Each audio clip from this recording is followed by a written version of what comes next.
Quand on pense à l'amour dans l'art, on visualise des couples mythiques tels que Tristan et Iseux ou Roméo et Juliette. Mais comment l'amour, ce thème universel, a évolué à travers les siècles?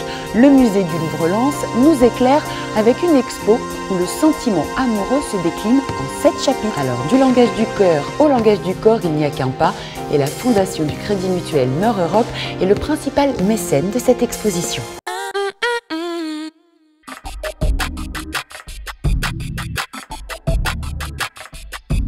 Quand l'art nous parle d'amour, on comprend à quel point l'art d'aimer a radicalement changé au fil du temps.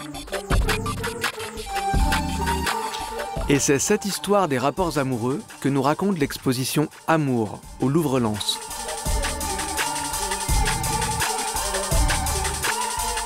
Qu'on la découvre seule ou en couple, comme Gisèle et Noël, tout commence par la séduction.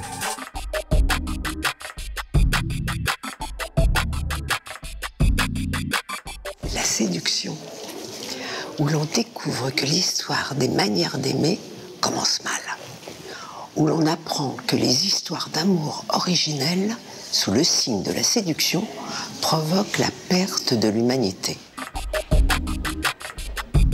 Qu'elle s'appelle Ève ou Pandora, la femme est d'abord coupable d'avoir corrompu l'homme, et par là même toute l'humanité. Heureusement, une autre femme va réouvrir les portes du paradis.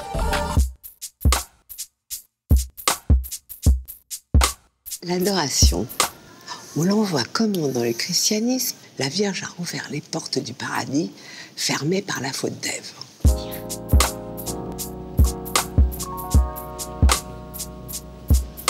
Donc là, elle est dans le péché, elle aussi. La rédemption avec la Vierge, la femme est réhabilitée. Heureusement qu'on passe par cette étape-là, quand même. La passion. Comment l'art médiéval reflète le succès du modèle de l'amour courtois, qui fait de la dame la suzeraine du prétendant qu'elle adoube d'un baiser. Au Moyen-Âge, une nouvelle voie s'ouvre pour les relations amoureuses. L'histoire du rapprochement des corps, c'est là que ça commence. Les danses à deux, où tu te frottes un peu.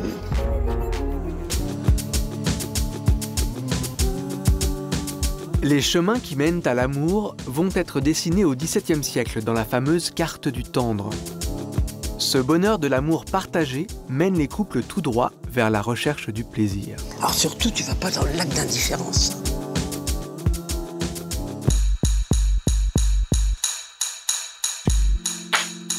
Le plaisir, où l'on voit que l'amour physique prend parfois le pas sur le sentiment.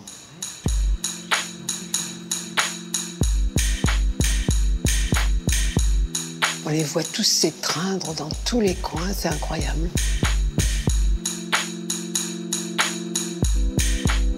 Alors, est-ce qu'il verrouille avant ou après? Ou il déverrouille? On ne sait pas. Il y a la pomme qui n'a pas été croquée. T'as raison, la pomme du péché originel. Donc, c'est avant. Ils n'ont pas encore croqué la pomme.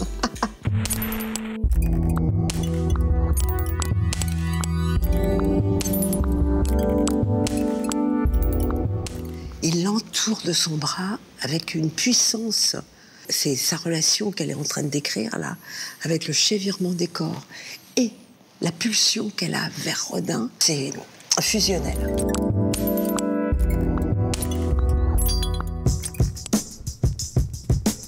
La liberté. Comment l'époque contemporaine a façonné le mythe de l'amour libre? Plus on avance dans l'exposition, plus ça monte. On est parti d'un péché et on arrive à une qualité de vie de l'amour extraordinaire. C'est vraiment, je trouve, une belle conclusion, une belle revanche de l'homme et de la femme.